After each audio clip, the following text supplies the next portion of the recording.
दर्शकों, खबरों का सागर में आपका हार्दिक स्वागत है। एक राष्ट्र एक चुनाव को लेकर ओम यूनिवर्सिटी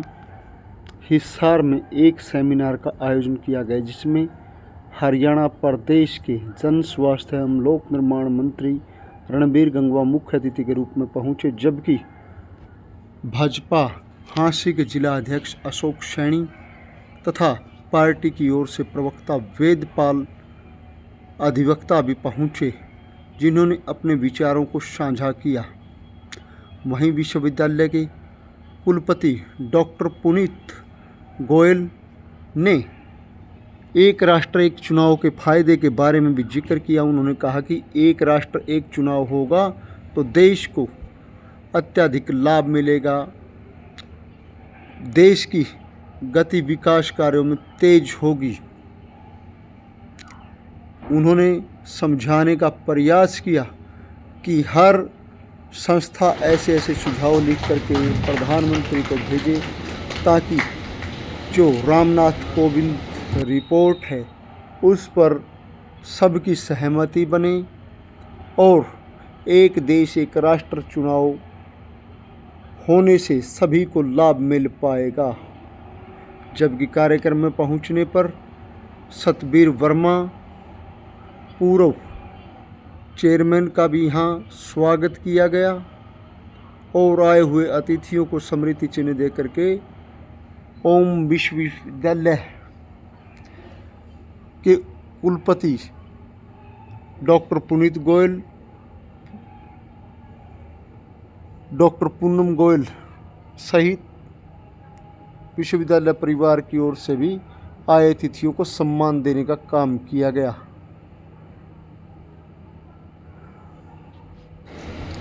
कैसे होएगा, क्यों जरूरी है, इन सारी बातों पे एडवोकेट विजयपाल जी ने और पहले डॉक्टर दलवीर भारती जी ने विस्तार से बताने का काम किया। आज की जो मौजूदा सरकार है, आदरणीय नरेंद्र मोदी जी के नेतृत्व के अंदर इस तरीके की फैसले की उम्मीद ही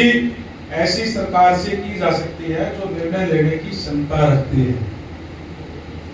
बहुत से पुराने मुद्दे आप लोगों ने देखा, अभी जैसे डॉक्टर साहब ने जिक्र किया धारा 370 का, जिसके विरोध में हमारे जो संविधान निर्माता बाबा साहेब जी भी उसके विरोध में थे कि नहीं होने चाहिए, लेकिन उस समय की सरकार ने लगाने का काम किया और भारतीय जनता पार्टी की सरकार का शुरू से ये एक नारा था कि जब भी हमारी सरकार बहुमत में आएगी या हम इस पोजीशन में होंगे, हम धारा 370 को समाप्त करेंगे। और बहुत से लोगों ने तरह तरह की बातें की कि खून की नदियां बह जाएगी, ये तो हो ही नहीं सकता, ये तो हट ही नहीं सकती। लेकिन आपने देखा कि पूर्ण बहुमत की सरकार भारतीय जनता पार्टी की बनते ही और इस तरीके से उसको समाप्त करने का काम किया जैसे ये थी ही नहीं। ये एक निर्णय लेने की क्षमता होनी चाहिए। आज का जो मुद्दा है वो नेशनल इलेक्शन, ये इसलिए जरूरी है कि बार बार चुनाव के अंदर हम जाते हैं, बहुत ज्यादा देश का खर्चा होता है और वो खर्चा वही होता है जो हम टैक्स के रूप में सरकारों को देते हैं और जो डेवलपमेंट में खर्च किया जा सकता है अगर वो पैसा बचेगा तो। और कितना टाइम कितना समय बर्बाद होता है। अभी जैसे एडवोकेट विजयपाल जी ने जिक्र भी किया, सैनी साहब खड़े फरवरी 24 के अंदर 1-1.5 महीने मुश्किल से काम संभाला होगा। लोकसभा का चुनाव के 4 संहिता लगी, मई के अंदर चुनाव था, आपको पता ही है। उसके बाद में वो आचार संहिता समाप्त हुई, 3-4 महीने बाद में फिर आचार संहिता अगस्त के अंदर ही लगी थी। इस बार विधानसभा चुनाव की और वो चुनाव पूरे हुए फिर दिल्ली के चुनाव, महाराष्ट्र के चुनाव आ गए, क्योंकि पॉलिटिकल पार्टियां सारे लीडर एक दूसरे की जगह जाते हैं, बदल भी करते हैं। कार्यकर्ता सबसे पहले पार्टी के कार्यकर्ता होते हैं हर पार्टी के, उसके बाद में दिल्ली के चुनाव आ गए। मतलब कंटिन्यूस हम चुनाव के अंदर जितना ध्यान या जिस एकाग्रता से कार्य डेवलपमेंट का करना चाहिए, एक बार चुनाव हो गया तो उसके बाद में इसमें एक और भी आ गया, हमारा अमेर के चुनाव आ गए, फिर जो है आचार संहिता लगी। अभी तो 1 साल हुआ है पार्टी को बने, कितने चुनाव आपके सामने, विधानसभा के, लोकसभा के, मेयर के चुनाव, फिर पड़ोसी राज्यों के चुनाव, तो कंटिन्यूस चुनाव हमारे ये रहे, जहां इतनी बड़ी ताकत सरकार की लगती है चुनाव करवाने में, खर्चा लगता है, कितने लोग वहां रिपोर्ट होते हैं कि वो जाकर के चुनाव कराने का काम करेंगे। एक बार में अगर चुनाव हो जाएंगे, जैसे बताया कि 52 से लेकर के 67 तक एक टाइम में चुनाव होते रहे हैं पहले भी देश के अंदर, नहीं है कि कोई पहली बार को करने जा रहे हैं। पूरे देश में एक बार अगर चुनाव हो जाएंगे पर 5 साल तक आराम से डेवलपमेंट होगी, खर्चा कम होगा, जो खर्चा बचेगा वो डेवलपमेंट पे खर्च होगा, वो ज्यादा उसके ऊपर काम होगा। तो पहले तो जरूरत है कि हम इस बात से संतुष्ट हैं या नहीं कि एक बार में ही चुनाव होने चाहिए। क्या आप लोग संतुष्ट हैं इस बात से? सारे विशेष रूप से मैं स्टूडेंट से पूछना चाहता हूँ कि युवा है, आपने आगे आने वाले समय के अंदर इस प्रदेश को, इस देश को संभालने का काम करना है, लीड करने का काम करना है, क्या आप इस बात से सहमत हैं कि चुनाव एक बार में होने चाहिए? स्टूडेंट से विशेष तौर से पूछ रहा हूं मैं, सहमत है? तो फिर हमें इस बात की, देखिए प्रजातंत्र है और प्रजातंत्र के अंदर लोग क्या चाहते हैं, लोगों की फीडबैक क्या है, एक परसेप्शन हम बनाने का काम करें, चाहे बाजार में बैठे, घर में बैठे, लोगों के अंदर बैठकर बात करते हैं, कहीं चाय की दुकान पर बैठ के बात करते हैं, इस बात की चर्चा होनी चाहिए कि बार बार चुनाव जो है ये अच्छा नहीं है। एकदम से अगर चुनाव हो जाए, एक बार में चुनाव हो जाए तो देश का भला होगा। जैसे मैंने कहा, अगर प्रजातंत्र के अंदर इस तरीके का परसेप्शन बढ़ाएंगे तो निश्चित रूप से आज जो सरकार है वो निर्णय लेने वाली सरकार, आप लोगों को पता ही है कि किस तरीके से आदरणीय नरेंद्र भाई मोदी जी के नेतृत्व के अंदर अनेक जन निर्णय लेने का काम किया, वही देश का गौरव भी पूरे विश्व पटल पर बढ़ाने का काम किया है। किस तरीके से विश्व देश को मोदी जी के बनने से पहले देखता था और किस नजर से आज देखता है, ये भी देश के लोगों ने, पूरे विश्व ने देखने का काम किया है। क्योंकि जिस तरीके से पूर्व की सरकारों के अंदर, क्योंकि हमने लगातार हमारा जो देश पड़ोसी देश है वो हमेशा उसने आतंकवाद को बढ़ावा देने का काम किया है, हमने उसको झेलने का काम किया, वर्षों से हम उसको झेल रहे हैं। और पहले अगर कोई भी बात होती थी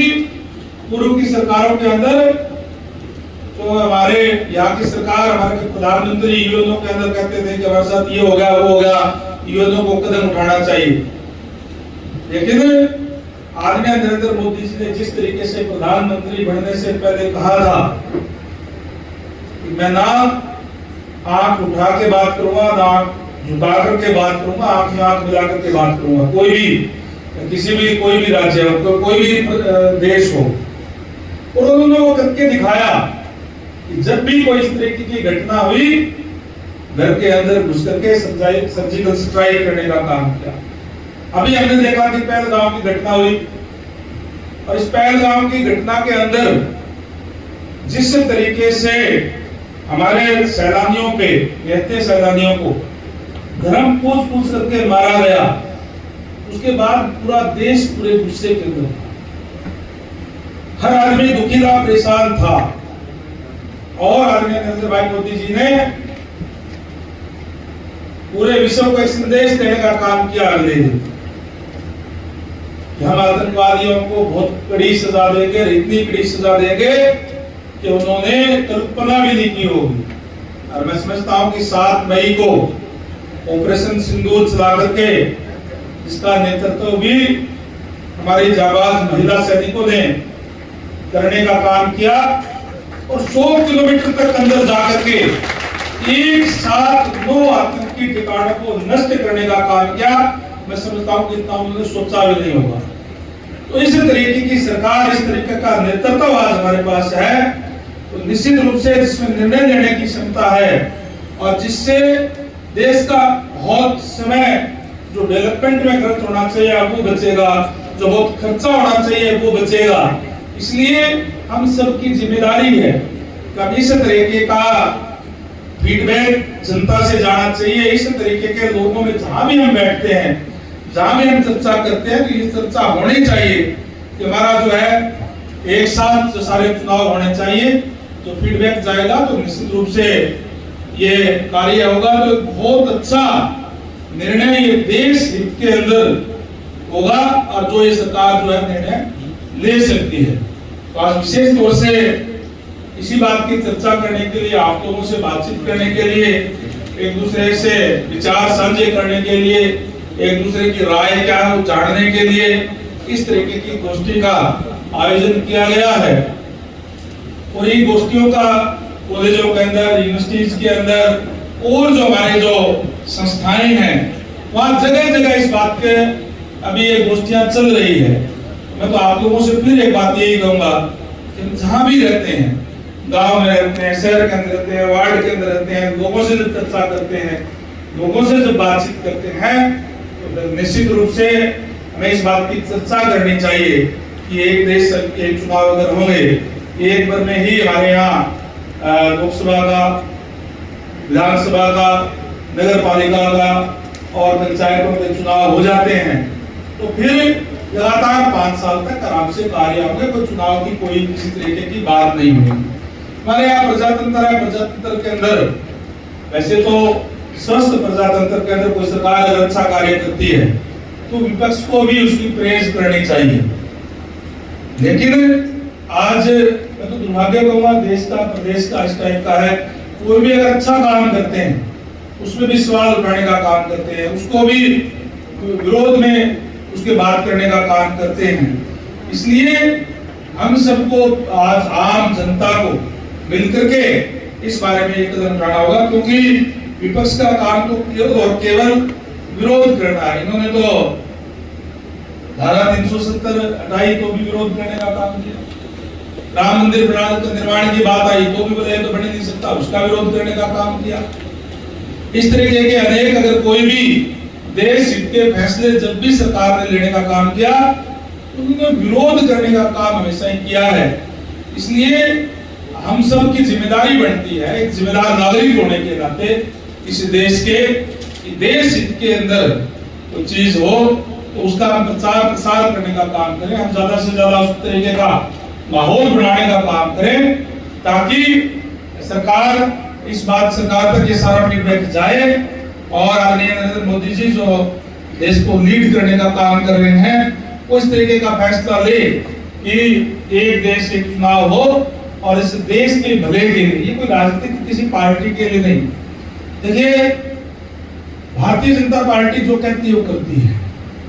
चुनाव ही केवल और केवल चुनाव के लिए नहीं कि चुनाव है इसलिए उसमें फायदा लेना है या वो है, जो कह दिया वो करने का काम किया है। या अतीत के अंदर हम देख सकते हैं कि जितने भी वायदे किए उनको पूरा करने का काम किया है। आज डेवलपमेंट बहुत स्पीड से चल रहा है, हर जिला हमारा जो है हाईवे से जुड़ा हुआ है। जब पहले हम चंडीगढ़ जाते थे यहाँ से तो 4-4, 5-5 घंटे लगते थे, आज हम बरवाड़ा से अगर जाए तो 2.5 घंटे के अंदर ही जो चंडीगढ़ पहुंच सकते हैं आराम से। इस तरीके की डेवलपमेंट हुई है लगातार और मैं समझता हूं कि इसे डेवलपमेंट को जारी रखने के लिए बहुत ज्यादा तेजी से हो,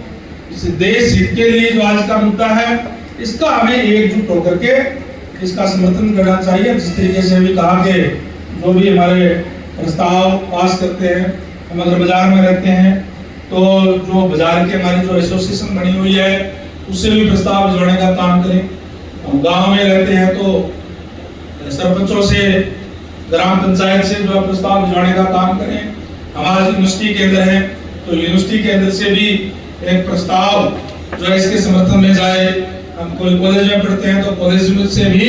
इस तरीके के प्रस्ताव जाए ताकि देश हित के अंदर ये अगर लागू होता है तो बहुत एक अच्छा फैसला होगा। मैं समझता हूँ, मैं विशेष तौर से आदरणीय पुनीत गोयल जी का तहे दिल से आभार व्यक्त करता हूँ, धन्यवाद करता हूँ और मैडम पूनम गोयल जी का भी कि इन्होंने अच्छा आयोजन किया। जिन भी अध्यापक गणों ने और दूसरे मित्रों ने इस बात की व्यवस्था करने का काम किया है तो उनका भी धन्यवाद करता हूँ और आप सबका भी धन्यवाद करूंगा, आप सबको का भी कि आप लोग आए और आराम से इस बात पे चिंतन मनन करने का काम किया। और मैं समझता हूँ कि आज से ही हम जहाँ भी बैठेंगे इस बात की चर्चा भी करेंगे, इस तरीके का रिसेप्शन बनाने का काम भी हम जो है सारे मिलकर के करेंगे। आप सबका बहुत बहुत धन्यवाद। जय हिंद, जय भारत।